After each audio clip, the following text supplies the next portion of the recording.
はい、それでは今回取り付ける作業する車がこちらアクティブツアラ F45 ですね。こちらの方に、DSP アンプを取り付けしたいと思います。はい、こちらが、今回取り付ける最悪の DSP ですね。 DSP アンプ新型になりまして、型番が HSA の300の31、こちらですねになります。以前はシルバーボディだったんですけども、今回からブラックボディになってよりシャープになってかっこいいですね。大きく変更点はないようなんですけど、変わったところはこのアンテナですね。このアンテナが今回つくようになってます。よりやっぱり飛びにくかったんですかね。より飛ぶようにというか、なってるようです。あとはですね、こちらにリモートのターンオン、ターンオフ、これの設定がここについてできるようになってますね。 ACC もしくは、アンプのライン出力が入ると勝手に電源が入るようになってるんですけども、ですからリモートいらないんですね。ですがたまに、それを反応しない車があるようで、その場合にはターンオンをオンにして、ACC を入れてあげると電源が入るようですね。今回取り付けるのは BMW なので、ほとんどその辺はいらなく、配線の加工もなく多分いけると思いますので、その辺は安心ですね。こちらがラインアウトとラインインですね。 RCA でもいけるという形になってますね。ですから RCA 出力のあるヘッドユニットなんかこちらに入れてあげて、でこちらからアウトすると。例えば、サブのアウトなんかもできますので、サブウーハーがついてもこちらでコントロールできるという形ですね。それでは、行ってみたいと思います。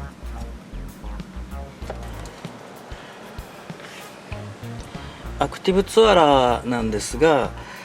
バラすところはこの車はやっぱり少ないですね。特にアイドライブに関係するところをするわけではないので、デッキをバラしてもらえばこのようにカプラーが出てきます。こちらに、配線をかますわけですね。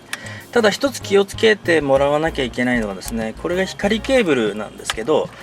これが、残ってるとダメなので、こちらは新しいカプラーに移設するということになるわけですね。それではちょっとその辺あたり、動画に撮ってみたいと思います。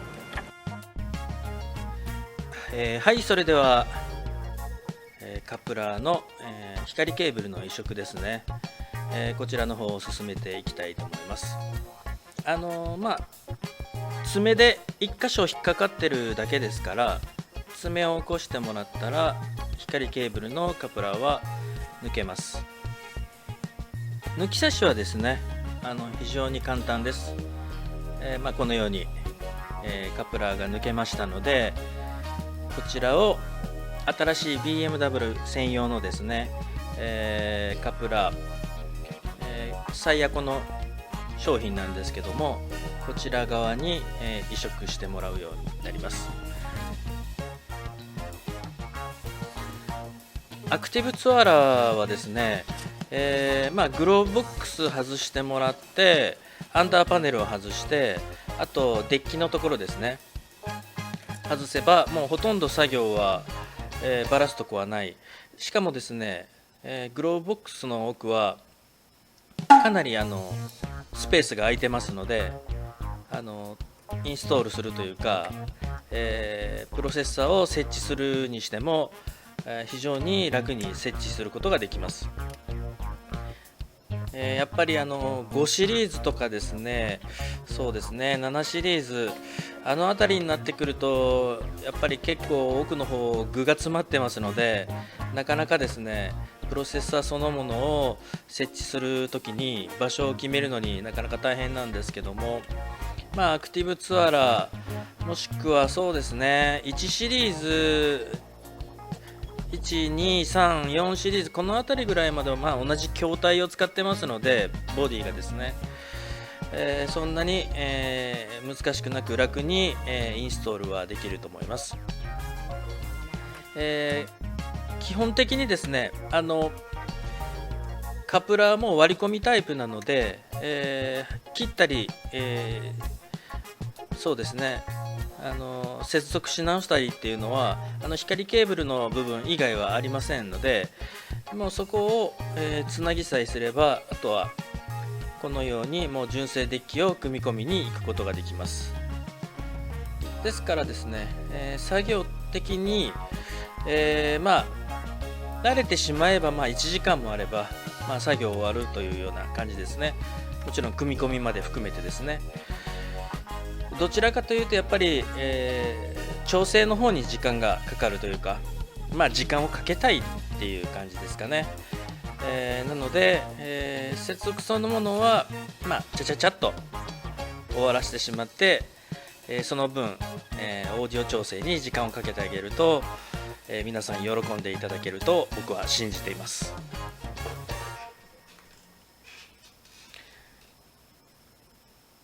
はい、このようにもうほとんど、カプラーも刺さりましたので、あとはデッキを奥に差し込んだらおしまいということですね。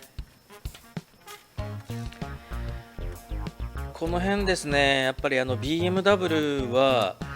ものすごくやっぱバラしやすくできてるんですよね。メンテナンス性を考えてるのか、やっぱりですね、中には爪がキツキツだったり、このようにデッキを出そうと思っても奥の線が引っかかって前に出てこなかったりですね、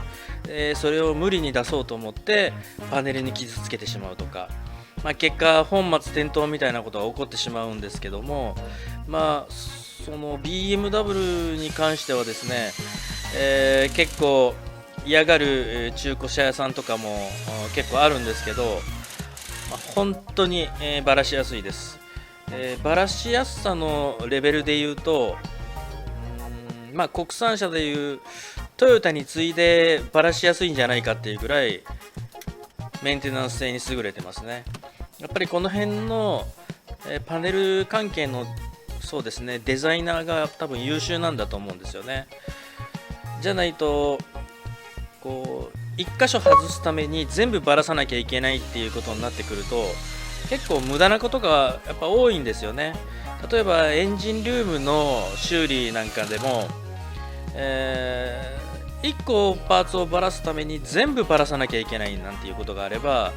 やっぱりそこにかかる工賃っていうのは全然違ってきますので、やっぱり目的の部分だけがパッと外れるような車っていうのは非常に僕はデザイナーが優れてるんじゃないかなと思います。はい、それではグローボックスのところでですね、このサイヤコの、アンプにカプラーをつないであげます。もうこれだけです。あとはですね、この2本線が出てるんですが、リモートインとリモートアウトですね。要するにですね、ハイレベルで入力してあげて通常は電源が入るんですが、それで入らない場合はアクセサリー電源をつないであげてくださいということですね。であとは専用のアプリをダウンロードしてもらって、お手持ちのスマホで調整できるんですけども、